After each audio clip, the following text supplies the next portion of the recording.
Poke the Bear is brought to you by FanDuel, the exclusive wagering partner of the CLNS Media Network. And welcome into Poke the Bear, episode 148. That's Conor Ryan. I'm Evan Marinofsky. Connor, what is up? Evan, I'm doing well. How you doing? Doing great. I know we're recording this Thursday afternoon. You're about to head into the Celtics for Game 5. Do you have any hot predictions so people can listen after your prediction has come to fruition or not? Do you have any big predictions for this game? Well, I predicted before Game 4 they were going to lose by double digits, so I'm going to make the same prediction for Game 5, and we'll let the chips kind of fall where they may. So that's my official prediction. Is kind of have none, but I don't know what to make of this series at all. So steamrolled. Yeah, it's funny. Everyone was making the 2004 Red Sox comparisons, coming back from 3-0. And just that talk kind of inspired me to go back and watch 4 Days in October on ESPN. And I forgot how good of a 1 hour documentary that was. But I was like, I'm not letting this color my view of the Celtics. I can't then be like, oh, the Celtics are the next one, you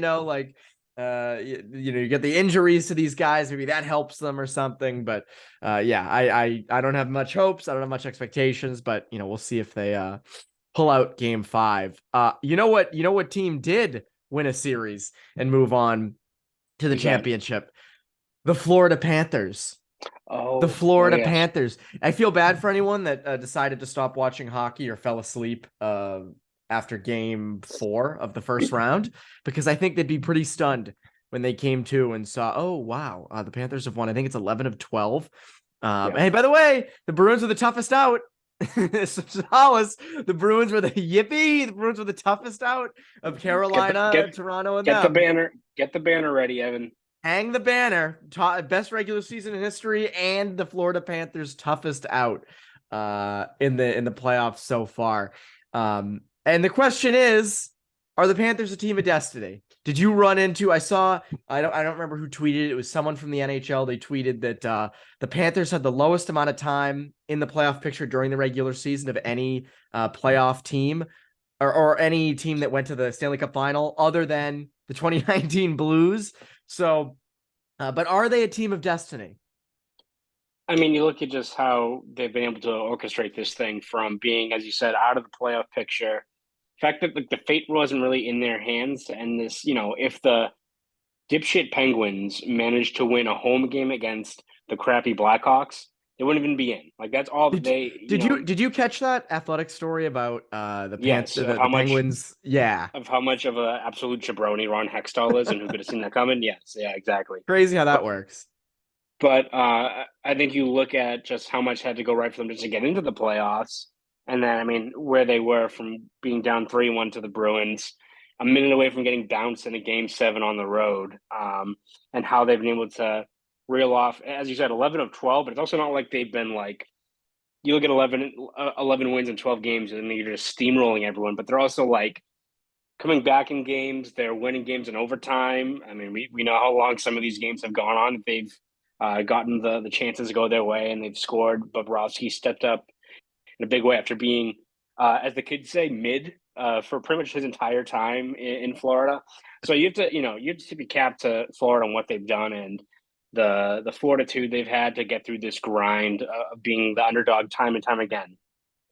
That being said, Evan, should this make you as a Bruins fan feel any better? No. Hell no. No, not at all. Absolutely not. I'm sure we'll dive into this right now, but like, you look at, yes, Florida now is a team of destiny. That's because you catapulted them into that by refusing to land the knockout punch when you had 3 games to do so. I mean, whether it's the OT gaff with Ullmark in Game 5 on home ice, the Marchand breakaway, Game 6, 7-5 game where you had 2 leads in the third period and coughed it away. And at Game 7, as we know how that ended. It's, again, give Florida all the credit, but in order for any team to go on a miraculous run, you need some teams that open the door for them, right? They made it a lot easier for them. Bruins, by choking it away, led to this, Cinderella run for the Panthers. And I don't think that's been the case. I think a lot of Bruins fans are very cognizant of that.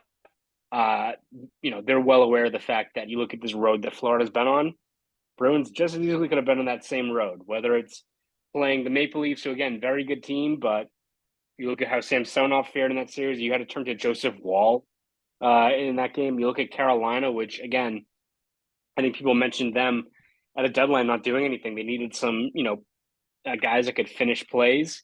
Don't have Pacioretty or Svechnikov. Couldn't score at 5-5 in that entire series against Florida. You look at if you're a Bruins fan, you're looking at that road that the Panthers have trudged through. Right there for you. It was right there for you. So, if anything, especially how I assume we think the Stanley Cup final matchup is going to be. Again, we're waiting on the results of Dallas, Vegas, but I think we have a fair guess as to what these two teams are going to be. It's going to be a fun Cup final, I think, for Bruins fans, right? Whether it's the team that you should have knocked out that has now trudged through the same path you could have done, and then Bruce Cassidy, which narratives kind of speak for themselves, and the fact that we don't get Bruins Golden Knights, which holy shit would have been a unbelievable Stanley Cup final. We didn't even get that, Evan. Yeah, there's a lot of reasons to just be heartbroken, continual, and it's not going to end, by the way. Like, it's going to continue. You're going to get this thrown straight in your face in the Stanley Cup. The one thing that is interesting that I want to bring up a bit is you mentioned the path. Maple Leafs in net were an issue. The Hurricanes can't score goals. They had injuries. There was something the Panthers have done throughout the playoffs that I want to give credit to Mike Kelly, I think, who kind of pulled out the stats on this. I think he's with the NHL or NHL.com. And, in today's game, it's so much more of a puck possession game. That is the new NHL. And I think it's a good route that it's gone. It's more entertaining. It's smarter. It encourages more creativity.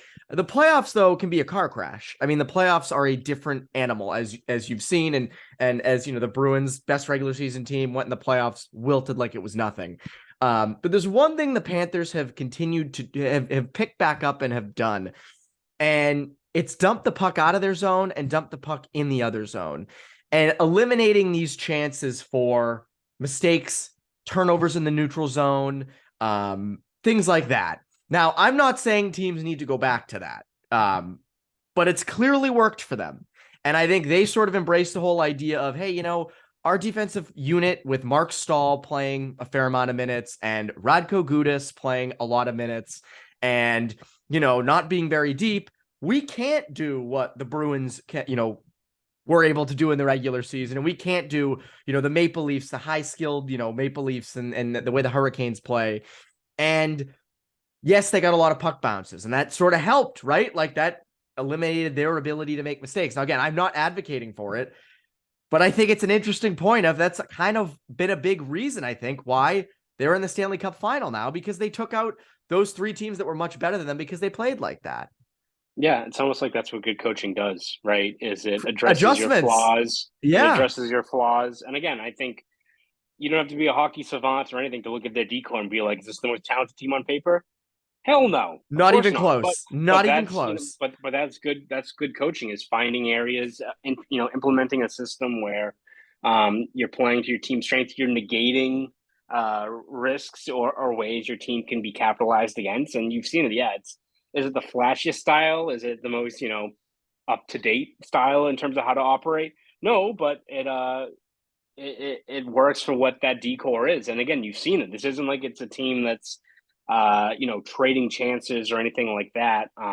This is a team that is executing as one unit. You even look at, again, different sport, but like, look at Miami Heat. The Miami Heat are not the most talented team, out of the, top 10 teams in the NBA, let's say, right? But they have a system in place that they play as one unit, and it all works out and minimizes the amount of risk you have for having a team that maybe on paper doesn't stack up to a team like the Celtics or the Bucks or what have you. And again, that's, I think, credit to Paul Maurice and what his entire coaching staff has done, that when you have this team on paper, it's hockey. It's not as simple as looking what's on paper, looking at maybe the underlying stats and just have it be the end all be all, right? Like, that's not how this game works. It's why this game is the best and also the worst in the playoffs in terms of predicting these things. Is it comes down to sometimes a little bit of luck, sometimes a little bit of chance, but also it's about how you work with what you have and get the best system in place. And again, Florida's done that. If you asked anyone looking at this decor before the playoffs started, is this a decor that could take you to a cup final? Everyone would be like, hell no, of course not. But as you said, credit to them for implementing something that, again, is playing to their strengths. And, it's credit to their coaching staff and what they've done. I mean, it's doesn't fall as much as you look at a guy like Bobrovsky, who's been on a heater, Matthew Tkachuk, who's been, unreal for them.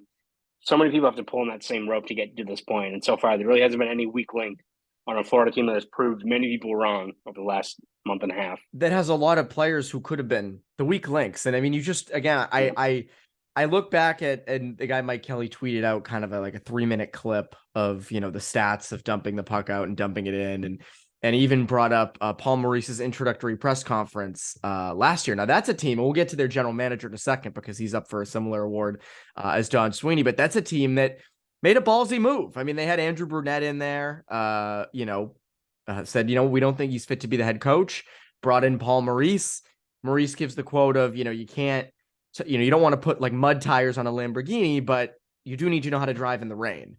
And, again, bit of a throwback to dump the puck in and all those things. I mean, how many times in that first round series did you see those Florida defensemen flipping the puck into the neutral zone? And basically giving it to the Bruins and saying, let's try to make you make a mistake. Now, we're not going to make a mistake. You make the mistake. So again, I mean, it's a simple game and they forecheck hard. And, the Matthew Tkachuk thing has anyone been more him in this playoffs than him? I don't think anybody has stepped to the plate to the amount that Matthew Tkachuk has stepped up. I mean, it's incredible to watch this guy. And to think, I mean, I even tweeted this after game 4 of the first round, trying to fight Olmark and just coming unglued. And you just look at how incredible he's been. He's been a difference maker. Yeah. I mean, even just look at this Carolina series. I mean, how many did he factor into every single game-winning goal? I think in all 4 games, right? I mean, I think he did. Time. Yeah. Yeah. Again, it all comes down to, I mean, he's already a guy that is a top 3, Hart Trophy finalist, but to win in the playoffs, again, you need role players to step up. I feel like every team that goes on a run has multiple guys. You look at them and, years ahead, you look back and be like, oh, remember how great they were in that series? It's like, you look at like 2011 with Dennis Seidenberg, these guys, Rich Peverly, and you're like, oh man, those guys elevated their game. But you also need your superstar players to take another step forward. And Kachuk's been that and more. He's been money throughout this playoffs for them. Money. Money is right. Connor, if someone went and bet on the Florida Panthers in the first round to be or to win the Stanley Cup, they would they'd be in line for a lot of money. So why don't you tell us about our good friends over at FanDuel? Absolutely, Evan. Listen up, guys. Make a fast break to FanDuel during the NBA playoffs because right now, new customers can get a no-sweat first bet for up to $1,000. $1,000, Evan. That's $1,000 back in bonus bets if your first bet doesn't win. Finally, you can bet on all your favorite sports, from the money line to point spreads to player props and more. And frankly, that's the best part of FanDuel. You can bet on anything. Want to wager on how many points Jason Tatum is going to rack up? Be my guest. Maybe the Bruins over-under for wins next season. Go for it. So bet now on an app that's safe, secure, and super easy to use. And of course, an app where you can get paid instantly. There's no better place to bet on all the playoff action than America's #1 sportsbook. Visit FanDuel.com/Boston and get a no-sweat first bet for up to $1,000. That's FanDuel.com/Boston. FanDuel, the official sports betting partner of the NBA. Please gamble responsibly. So in other news, the Bruins did make some of their own news. Don Sweeney nominated for GM of the year. No real surprise there, along with Jim Nill of the Stars and Bill Zito. I almost said Barry Zito, the pitcher. The big left-hander, the general manager of the year. Legend. Take it left out of Moneyball. Left out of Moneyball. Yeah, the best 12-6 curveball award goes to Barry Zito. But Bill Zito of the Panthers. And Sweeney has a real case. I mean, maybe the best case if you're just basing things off the regular season. You look at, obviously the Mitchell Miller thing was a fiasco. But, on the ice, you look at Pavel Zacha. That trade paid off. Re-signing David Pastrnak. The deadline trades, he didn't give up a lot, and he got a lot back in return. Put them in the best position. I mean, again, no one's blaming Sweeney for why they're out. They were out after round 1. Do you think he gets it? Because, I think the other obvious one is Bill Zito with the Panthers. Ballsy move, takes out the coach, puts a new one in, goes out and makes a real hockey trade, which we'll get to later in the show. And kind of makes a lot out of nothing, but does it well. I feel like Sweeney has the edge, but yeah, I don't know. The playoff success is hard to keep out of my head. I know it's already been voted on, but I think that's the biggest thing, right? If it's factoring the postseason, I don't know how you look at what the Tkachuk trade has done to them. Because I think when the Tkachuk trade happened, and even for, I think, extended stretches of the regular season, I think we were all in agreement, like, Tkachuk's been fantastic for him. It wasn't anything with being with a loaded line in Calgary. Like, he's a legit superstar player. But, Florida's losing a lot of defensive fortitude by getting rid of a guy like Uyghur, right? Like, if it was Tkachuk... We said that all year. All year. And again, like, I still think there's some validity there. Like, Uyghur is a very, very underrated defenseman and would have helped them probably even more. But you got to, again, give to get in this league. But I think when you look at just the regular season, I don't know how you look at what Sweeney did in terms of, making getting Bergeron and Krejci back for that amount of money. The Zacha trade, which, worked out very well for the Bruins in terms of you have not only a guy that, scored over 20 points over his career high, but, have him as an option there for a top 6 center down the road, right? Like, you added that guy for a veteran in Holla who is going to probably leave next year anyway, right? And then you look at whether it's signing Pasternak to his extension, you look at, taking a team that already was very well built and well constructed and then adding Bertuzzi and Orlov and Hathaway on top of that. Listen, I don't know how anyone can make the argument that when you look at who's at fault for this team, coming up short, doesn't fall on the management, right? Doesn't fall on Sweeney and those guys. I think they put them in the best position possible to go on a deep run. So if you're looking at just regular season, production results, what have you, it's tough to kind of pass up, Don Sweeney in that regard, which, again, will probably one of many Bruins who'll be there at the NHL Awards in Nashville, which, again, probably won't make it feel any better that they literally stopped playing the end of April. Yeah, I was going to say, it's going to be like, oh, I guess this I don't really want to be here, but here we are. The other thing is he made a coaching move, which obviously, Jim Montgomery looked awful in the playoffs and had a horrible first round. But I mean, during the regular season, he helped them get to the best regular season in history. Again, I don't care about that. But when this was voted on, that was all there was really to go off of. So yeah, I mean, Sweeney should get it just based off the regular season stuff. Will get it. But the Bill Zito stuff is interesting because Zito made the most ballsy moves. Again, to can Brunette, who's, young, seemed to be a young, solid head coach. Now he's in New Jersey. Brunette seems to be a guy that's, in the mix for jobs and probably will be for the next couple of years if he doesn't get one this offseason. The Tkachuk thing was huge. And obviously that's been examined by a lot of different people, but we've touched on this a teeny bit. We'd love to see the Bruins make some sort of a hockey trade. Where can you upgrade your team? And Huberdeau was a top point getter for them. I mean, he was, I don't know if was he number 1 last year for them? He was either 1 or 2. I don't have the 2021-22 Panthers stats in front of me. But he was a huge contributor for them for a long time. And to deal a franchise stalwart like him for Tkachuk, and also to deal away a, number 2 or 3 defenseman in Mackenzie Weegar, that takes a lot of guts. Is there a path for that to happen with this Bruins team? We touched on this a little with Marchand. I don't know if he's really the guy you want to deal. And we've touched on with Olmark, but is there a hockey trade you can make that doesn't involve just, we want to save money against the cap? Yeah. I mean, it's going to depend on, again, it takes 2 to tango, right? So you got to find the right fit there, but now everyone is going to want to do one of these hockey trades. So it's which also could lead to some hysterical results because I don't think all of them are going to work as well as Tkachuk, right? So you have that risk as well. But I think when you look at the Bruins and what they have to move, whether it's a guy like Olmark or a guy like, take your pick, Hall, DeBrusk has a lot of value. But again, do you want to move a guy like him? Whereas, I don't think it's going to be like a 1-for-1, cataclysmic swap like that. Tkachuk, Huberdeau, and Weegar is steps, I wouldn't say star players, but right up there, right, in terms of what they provide. Also, Tkachuk made himself available via trade. That's the other thing. Tkachuk, is that you need someone to come to the forefront and say, Florida didn't just hit up Calgary and say, we want Tkachuk, and they just did it. Tkachuk wanted to be dealt. Yeah. So, I mean, it's going to depend on who's out there.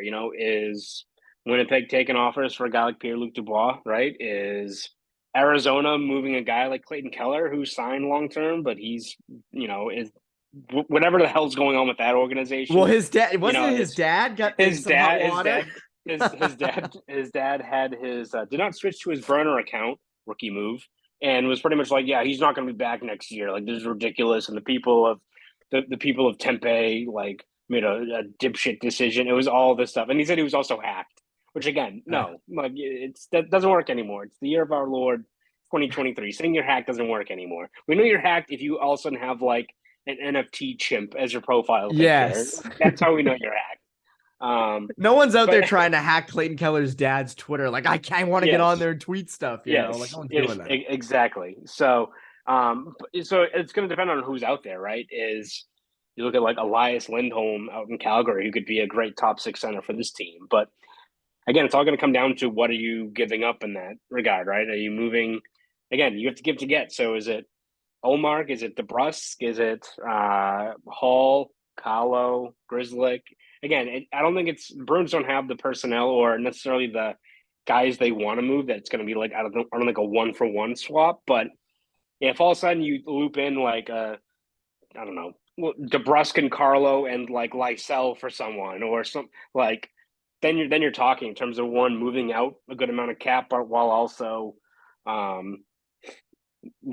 getting an impact player back. So I think some of the Bruins have to explore. Again, I don't think they want to subtract huge chunks out of this roster, but again, if it gives you an impact player back that addresses a critical area of the roster, especially at center, then you got to listen, right? Because you look at the way this roster is constructed right now, you can't run it back, right? You got to make some cuts somewhere along the line. So if you're able to kind of kill two birds with one stone by subtracting from this roster, even if it's a good player, but getting someone back that takes you further or addresses a more critical area of the lineup, I think you got to do it. It's just going to depend on what that market's going to be. Because again, we've seen it time and time again where I'm sure you'll see it plenty of times this summer where you'll hear a guy who's been tossed out there in trade rumors, and all of a sudden it's kind of out as like, Oliver Ekman-Larsson, like a few years ago. It's like, oh, they're moving him? Oh, okay. Like, so again, it's a long offseason. I'm sure the Bruins will get linked to one of the many guys that are going to probably be dangled out there in the next couple months. I mean, let's play this game because again, Huberdeau last year, I believe, was going into his last year of his contract and was going to be up after this season, I believe, if memory serves, because then he went to Calgary and signed an extension that made him there long term. But again, the Bruins, if you look at their personnel, right, like David Pastrnak just signed he has 8 years left on his deal, like just signed a long-term deal. He's not going anywhere, right? He's not going anywhere. So then you get to like your top two centers are up, but old and potentially retiring. You're not getting any, you can't trade them and you're not going to trade them. Like there's nothing there. So then it's Brad Marchand, who we've discussed, who getting older, probably your next captain. What's his trade value going to be like? Is he going to wait? Is it to a team he wants to go to? Do you really want to make that deal? That shakes up the culture a lot, especially if you lose Bergeron too. Okay, so Marchand you wonder about. Then Taylor Hall. Like Taylor Hall's the guy. Does he carry the same value as Jonathan Huberdeau? No, not even close. But I do think you get something for him. But the problem is you're not really trading him to get, to upgrade. You're trading him to free up cap. So there's that. Charlie Coyle at center. I don't really know what kind of value he would have. You kind of need him. Unless you can flip him for someone better, then sure. But I don't know how that's going to work. Zacha, same thing. You got to keep. Then it's DeBrusk, right? And then after that, not really much on forward. Defense, I mean, Lindholm you have locked up for 7 years. McAvoy for 7. I don't know, you're going to flip Hampus Lindholm for someone. I mean, he just signed here. I don't know if that would really work out. He's got, a no trade. He's got his, parts of his deal he's got to approve. Carlo's another, but I mean, Sweeney kind of alluded to the fact that those guys really weren't going to get moved. And then you have like Olmark. I mean, that's, so it really comes down, it feels like, I could be wrong, it's Olmark and Hall. So it's almost like you move one to free cap and you move the other if you want to upgrade, right? Like I'm making it sound very easy, but let's say you traded Hall for draft capital or prospects and you dealt Olmark for a legitimate player. right? Like, Yeah. I don't know. Maybe that does it. I'm just trying Yeah. to think off the top of my head here.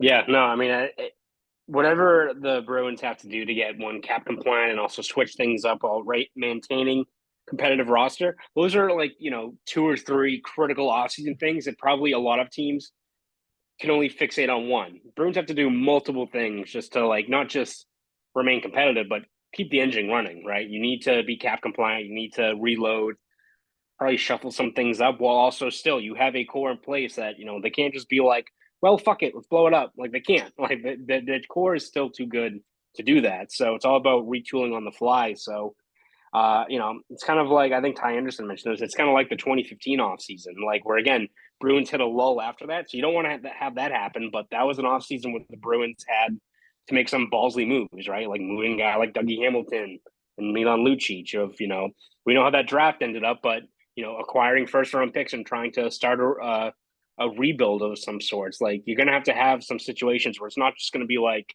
all right, we have some cap room to work with. We have a really great core in place. We have 2 guys down the middle that are going to have a set. Let's just tinker around and build around them because we already know what we have at the root of our team. It's not a set in stone now. So you still have to do a lot more, riskier moves or what have you to try to still put this team over the top. And it's going to be tough. Yeah. I mean, it's going to be really tough. And the thing I outlined, if you did do this, if you did do the Ullmark and Hall thing, and again, if you dealt Ullmark for those picks, I believe you wrote about Ullmark in the Globe recently. Could the Oilers or Kings now be super desperate and say we're a goalie away? Like again, I look at a team like the Oilers. Again, I don't know. Like again, if you wanted a top 6 center in return for Linus Ullmark, right? If that's what you want, the Oilers need a goalie. Oh. Give me Connor McDavid. Linus Ullmark for Connor McDavid straight up. Who says no? I don't think they're dealing Nugent Hopkins. Also, you have to consider what he's making against the cap. And then, out in LA with the Kings, like, are you getting Byfield for Ullmark? We've been over this. Probably not. So again, like you have to find the right fit because the team also needs a goalie. It's not like you have like a top young defenseman who you're probably not going to be able to pay, like a Dougie Hamilton. Like that's a perfect example of what Dougie Hamilton was in 2015. Young, cheap, Ullmark is a goalie and has a current contract. Although it's palatable. It's a palatable deal for you're getting a Vezina winning goalie most likely. And trading Hall for capital. I mean, Lindholm or Carlo, to me, I don't know how you deal those guys. I mean, maybe you do and say, hey, we're going to run thin on D and we're just going to kind of, wing it for most of the year, but that's not really it's not a safe bet at all. No, not a very safe bet. Is there any other thing we're going to get into trades a ton this offseason, obviously, but is there anything else on this roster that you could get creative with? I mean, obviously prospects, but you've dealt so many in the past and that we've discussed that. Is there anything with the current roster? I mean, those are kind of the main guys you stand out to. I think probably the guy up front that has probably the best value is or in terms of like a tradable asset. One time, like David Pastrnak, I still think DeBrusk is the guy that you have to, I think, look pretty long and hard in that in terms of, for what he's making for next year for a guy that if he's healthy, and let's say it's Marchand Bergeron back again, or wherever he is in the lineup, could get you 30 goals, right? Like if he's out there the whole year, he was on pace for 36 if he didn't break his leg in the Winter Classic, right? So yes. He's a guy that I think is definitely worth looking at. And for the Bruins, like, all right, ideally you don't want to trade him for what he makes. He's part of the equation for this year. But when you factor in what other teams, might covet to get for a guy like him, a team like Winnipeg could use someone like him, plus what he's due probably next year, where let's say he's, scores 35 goals going to free agency, he's a guy that you may look at of being kind of that same thing of a very good part of the current team, could be part of the future, but for what he's going to cost, plus what we could get for him, maybe he is a trade chip. So that's a tough one too, where again, you'd like to keep him because he helped you this year, but is he going to get you something that helps you even more? So I think he's going to be a really intriguing guy to follow along this offseason because I think the Bruins get a lot of value from him, but also get a lot of value by keeping him in your top 6. Yeah, DeBrusk's another good one. That is a very good one. And to see what you could potentially get. Again, I'm okay with trimming the fat on the wings. Fabian Lysell, I don't know if his value is as high as it was last year, but I mean, you do have him in the system if you want to either trade him or try to get him somewhere in the top 9 next season. You're going to have to trim fat in the wings anyway, especially with a guy like Taylor Hall making the money he is. But again, Sweeney's pretty good at kind of doing things outside the box that we're not really looking at. So who knows what ends up happening, but I don't want to use up all the trade talk now. We're going to be talking a lot of trades.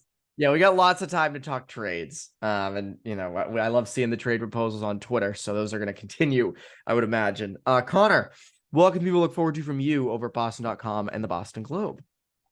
Yeah, we're going to have you covered every step of the way this offseason, whether it be trade discussions, free agency, draft, dev camp, all that stuff. We're going to have you covered every step of the way over at Boston.com. So please follow along over at Boston.com, not only for Bruins, but Celtics forever along this playoff run goes. Patriots are going to be starting up their preseason soon.